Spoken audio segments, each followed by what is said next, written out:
ಈ ಮಧ್ಯ ಕೇರಳದ ಕಾಂಗ್ರೆಸ್ ಘಟಕ ಬೆಳಿಗ್ಗೆ ಏನೋ ಒಂದು ಪೋಸ್ಟ್ ಹಾಕಿ, ಅದೇ ಈ ಕೈ ಕಡಿಯೋ ಗಿರಾಕಿಗಳಿರುತ್ತವೆ ಈ ಪಾರ್ಟಿನಲ್ಲಿ, ಅವನು ಯಾವನಿಗೋ ಒಬ್ಬನಿಗೆ ಒಂದು 6 ಬಿಸ್ಕೆಟು 4 ಬನ್ನು ಎಸ್ತಿರ್ತಾರೆ, ಇದನ್ನೆಲ್ಲ ಮ್ಯಾನೇಜ್ ಮಾಡ್ಕೊಳ್ಳೋ ಅಂತ. ಮಹನೀಯರೇ ಮತ್ತು ಮಹಿಳೆಯರೇ, ಅಕ್ಕ ತಂಗಿರೇ, ಅಣ್ಣ ತಮ್ಮದಿರೇ, ಇಂಥವ್ರು ನಮ್ಮ ದುನಿಯಾದಲ್ಲಿ ಇರ್ತಾರೆ. ಇಂಥವ್ರಿಗೆ ಚಪ್ಲಿಯಾರ ಹಾಕೋದ್ರಲ್ಲಿ ತಪ್ಪೇನಿಲ್ಲ. ಆ ಬಿಸ್ಕೆಟ್ ಬನ್ನು ತಿಂದು ಟೀ ಕುಡಿಯೋ ಗಿರಾಕಿ ಅವನೇನು ಮಾಡ್ತಾನೆ ಅಂತಂದರೆ ಕಚಡ, ಅವನು ತೋಚಿದ್ದನ್ನು ಹಾಕ್ತಾ ಇರ್ತಾನೆ.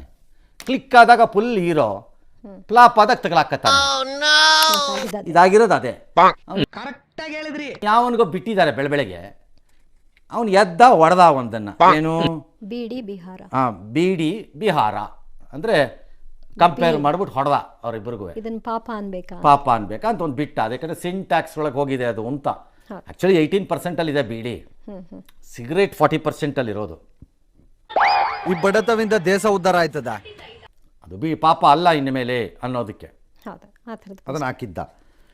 ಅದು ಬಿಹಾರಕ್ಕಾದ ಅವಮಾನ ಅಂತ ಎಲ್ಲ ತೀರ್ಮಾನ ಮಾಡಿ ಜನ ಗಲಾಟೆ ಸ್ಟಾರ್ಟ್ ಮಾಡ್ಕೊಂಡ್ರು. ಟಕ್ಕಂತ ತೆಗೆದಾಕ್ಬಿಟ್ಟು ಫಸ್ಟು ಇಲ್ಲ ಹ್ಯಾಕ್ ಆಗಿದೆ ಅಂದರೆ ಅದು ವರ್ಕೌಟ್ ಆಗಲಿಲ್ಲ. ಅದಾದ್ಮೇಲೆ ಇಲ್ಲ ನಾವು ಹಂಗಲ್ಲ ಹೇಳಿರೋದು ಅಂತೇನು ಹೇಳಕ್ ಹೋದ್ರು, ಅದು ವರ್ಕೌಟ್ ಆಗಲಿಲ್ಲ. ಆಗ ಇದೇನು ಸವಾಸ ಬೇಡ ಅಂತ, ಇದು ಏನೋ ಒಂದು ಹಿಂಗೆ ಬಂದ್ಬಿಟ್ಟಿದೆ, ಅದು ಯಾರಿಗಾರು ಹರ್ಟ್ ಆಗಿದ್ರೆ ನಾವು ಅದನ್ನ ಇದು ಮಾಡ್ತೀವಿ, ಕ್ಷಮೆ ಅಂತ ಕ್ಷಮೆ ಕೇಳಿದ್ರು, ತೆಗೆದ್ಬಿಟ್ರು ಪೋಸ್ಟ್. ಎಲ್ಲರ ಪರವಾಗಿ ನಾನು ಇವ್ರ ಕಾಲು ಹಿಡ್ತೀನಿ, ಬೇರೆಯವ್ರು ಮಾಡಬೇಕಾಗಿತ್ತು. ಹಾರಿ ಬೀಳ್ತಾರೆ. ಕಾಂಗ್ರೆಸ್ಸಿನ ಕತೆ ನೋಡಿದ್ರೆ ಕರ್ನಾಟಕದಲ್ಲಿ ಅಧಿಕಾರದಲ್ಲಿದ್ದೀರಿ, ಬಚಾವಾಗಿದ್ದೀರಿ. ಇಲ್ದಿದ್ದರೆ ನಿಮ್ಮ ಕತೆ ಅಯೋಮಯ ಹೇಳ್ತೀನಿ, ಗ್ಯಾರಂಟಿ. ಇವತ್ತಿರೋ ಸ್ಟೇಜಲ್ಲಿ ನೀನು ಯಾವನೇ ನೀನು, ಬೇಸಿಕ್ ಡಿಸಿಪ್ಲಿನ್ ಇಲ್ಲ, ಒಂದು ಪ್ಲ್ಯಾನ್ ಇಲ್ಲ. ಬೆಳಿಗ್ಗೆ ಎದ್ದು ಏನು ಹೊಳೆಯುತ್ತೋ ಅದೇ ಅವತ್ತಿನ ನಿಮ್ಮ ಚರ್ಚೆ, ಅದೇ ಅವತ್ತಿನ ನಿಮ್ಮದು ಫೈಟು. ಈ ಲೆವೆಲಿಗೆ ಬರ್ತಾಯಿದ್ದೀರಿ. ಹಿಂಗಾದರೆ ಹೆಂಗಿದು ಕತೆ?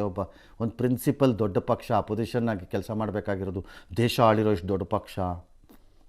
ಅನುಕೂಲ ಆದರೆ ನಮ್ಮದು, ಬೇರೆ ಆದರೆ ಬೇರೆಯವ್ರದ್ದು. ಎಸ್, ಈ ದೇಶದಲ್ಲಿ ನೀವೊಬ್ಬರು ಮಾತ್ರ ಸೊರಬಿಟ್ರೆ ಸಾಲದು, ಇಡೀ ದೇಶದವರೆಲ್ಲ ಸೊರಬೇಕು. ಅಲ್ಲಿ ತನಕ ನಮ್ಮಂತವ್ರನ್ನ ಏನು ಮಾಡ್ಕಾಗಲ್ಲ. ಇಳ್ಕೊಳ್ಳಿ. ಮತ್ತೆ ಭೇಟಿಯಾಗೋಣ. ನಮಸ್ಕಾರ.